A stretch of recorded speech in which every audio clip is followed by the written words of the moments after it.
రంగంపేట మండలం వడిస్లేరులో అన్నదాత సుఖీభవ పీఎం కిసాన్ 3వ విడత చెక్కులను ఎమ్మెల్యే నల్లిమిల్లి రామకృష్ణారెడ్డి రైతులకు పంపిణీ చేశారు. ఈ సందర్భంగా ఎమ్మెల్యే మాట్లాడుతూ రైతుల సంక్షేమమే కూటమి ప్రభుత్వ ప్రధాన లక్ష్యమన్నారు. రైతులు ఆర్థికంగా బలపడేలా ప్రభుత్వం అనేక సంక్షేమ పథకాలను అమలు చేస్తోందన్నారు. కేంద్ర ప్రభుత్వం చేపట్టిన పీఎం కిసాన్ పథకం ద్వారా రైతులకు నేరుగా ఆర్థిక సహాయం అందుతుందన్నారు. రాష్ట్ర ప్రభుత్వం కూడా రైతులకు తోడ్పాటుగా నిలుస్తూ అన్నదాత సుఖీభవ వంటి కార్యక్రమాల ద్వారా రైతుల అభివృద్ధికి కట్టుబడి ఉందన్నారు. వడసలేరు గ్రామంలో సీసీ రోడ్లు అభివృద్ధికి తోడ్పడిన ఎమ్మెల్యే రామకృష్ణారెడ్డికి ఆళ్ల గోవిందు, మాచిన వెంకన్న ద్వారా ప్రత్యేక కృతజ్ఞతలు తెలిపారు. చాగలనాడు కాలువ నీటి విడుదలకు కృషి చేసిన ఎమ్మెల్యే నల్లిమిల్లి రామకృష్ణారెడ్డికు కొమ్మన రాంబాబు రైతులు కృతజ్ఞతలు తెలిపారు. అనంతరం రంగంపేట మత్స్యకార సొసైటీ సంఘం అధ్యక్షులు అంచూరి సహదేవుడు, సంఘ సభ్యులకు ఎమ్మెల్యే నల్లిమిల్లి రామకృష్ణారెడ్డి, కూటమి నాయకులు సన్మానించడం జరిగింది. ఈ కార్యక్రమంలో అనపర్తి ఆత్మ కమిటీ చైర్మన్ వెలుగుబంటి సత్యబాబు, మండల టీడీపీ అధ్యక్షుడు ఉద్దంతరాపు శ్రీనివాసరావు, టీడీపీ నాయకులు ఆళ్ల గోవిందు, సింగంపల్లి సొసైటీ అధ్యక్షుడు యానాల కొండయ్య, జనసేన పార్టీ మండల అధ్యక్షులు గిరిజాల సత్యబాబు, కొమ్మన రాంబాబు, అనపర్తి నియోజకవర్గ రైతు ఉపాధ్యక్షుడు మద్దిపూడి సత్యబాబు, అడబాల వెంకటరావు, మోదిగూరి గోపాలకృష్ణ, జనసేన పార్టీ సమన్వయకర్త ఆర్ నాగు తదితరులు పాల్గొన్నారు. దీని గురించి మనం గతంలోనే 2 విడతలు ఇటువంటి సమావేశాలు ఏర్పాటు చేసుకుని మీ ప్రియతమ శాసనసభ్యులు గౌరవనీయులు ప్రస్తుతం ప్రధానమంత్రి గారు 4 మండలాల నుంచి చేసిన 3 పార్టీల నాయకులు, అలాగే వేదిక ముందు ఉన్నటువంటి రైతు సోదరులు, మిగిలిన అధికారులు ముందుగా నమస్కారం తెలియజేసుకుంటున్నాను. పెద్దలందరూ చెప్పడం జరిగింది. ఈ ప్రోగ్రాం సంబంధించి అన్నదాత సుఖీభవ 3వ విడతలో భాగంగా డెవలప్మెంట్ ఆఫీసర్ శ్రీ ప్రేమ్ కుమార్ గారికి చాలా సంతోషం. ఇవాళ అన్నదాత సుఖీభవ పీఎం కిసాన్ 3వ విడత కార్యక్రమాన్ని మనం నిర్వహించుకోవడం జరుగుతూ ఉంది. ఎన్నికల ముందు చంద్రబాబు నాయుడు గారు ఏదైతే రైతు సోదరులకి 20,000 రూపాయలు ఇస్తాను అని ప్రకటన ఇచ్చారో, హామీ ఇచ్చారో, దానికి అనుగుణంగా కేంద్ర ప్రభుత్వం పీఎం కిసాన్ ద్వారా 2,000 రూపాయలు వేస్తూ ఉంటే దానికి అదనంగా 6,000 రూపాయలు వేసి ఈరోజు మొత్తంగా 3 విడతలుగా 20,000 రూపాయలని జమ చేయడం జరుగుతూ ఉంది. మరి గత ప్రభుత్వ హయాంలో ఏదైతే వైఎస్ఆర్ ప్రభుత్వ హయాంలో జగన్మోహన్ రెడ్డి గారు 15,000 రూపాయలు రైతు సోదరులకి రైతు భరోసా కింద వేస్తానని ప్రకటించారు.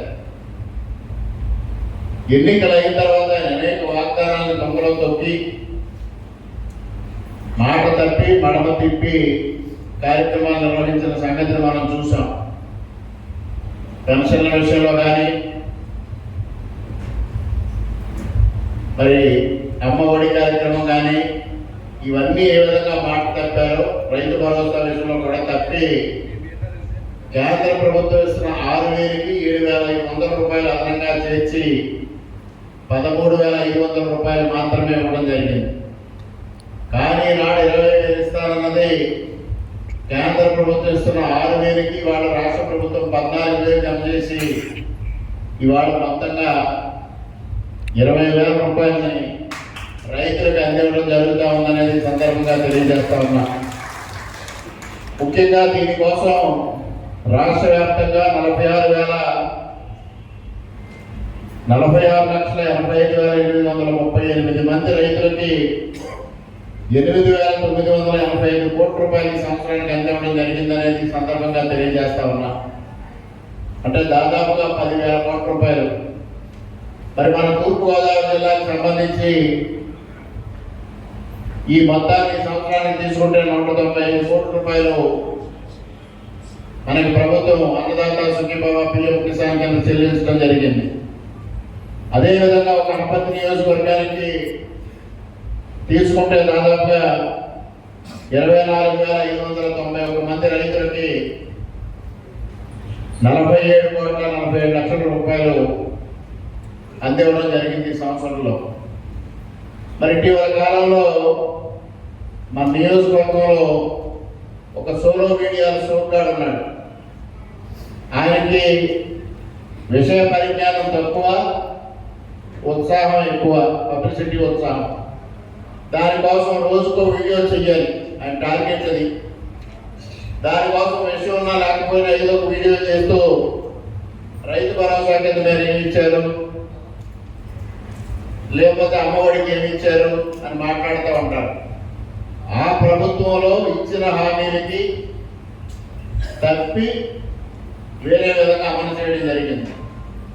ఈరోజు చంద్రబాబు నాయుడు గారు ఏదైతే హామీలు ఇచ్చారో ఆ హామీని తూచా తప్పకుండా అమలు చేసే ఘనత వాడి కూటమి ప్రభుత్వాన్ని కూడా ఈ సందర్భంగా ఆయన తెలుసుకుంటే మంచిదని కూడా ఈ సందర్భంగా తెలియజేస్తా ఉన్నా. ఆయన పదే మాట్లాడుతూ ఉంటారు, అనపర్తిలో రామకృష్ణారెడ్డి రాజ్యాంగం నడుస్తూ ఉంది అని.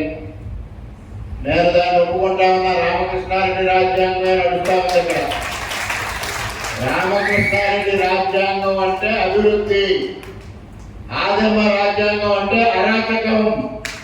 ఆదిమ రాజ్యాంగం గత 5 సంవత్సరాలు జరిగింది. ఈ 5 సంవత్సరాలు రామకృష్ణారెడ్డి రాజ్యాంగం అంటే అభివృద్ధి జరుగుతూ ఉందనేది ఈ సందర్భంగా వారికి తెలియజేస్తా ఉన్నా. అదే విధంగా వైఎస్ఆర్సీపీ నాయకులు చెప్తా ఉన్నారు లోకేష్ గారి గురించి, రెడ్ బుక్ రాజ్యాంగం అని. రెడ్ సిగ్నల్ దేనికి వాడతామండి? ఏదైనా ఒక ప్రమాదం వచ్చినప్పుడు కానీ, లేకపోతే ఒక వాహనం ఆగాల్సిన చోట కానీ దాన్ని పెడతాం.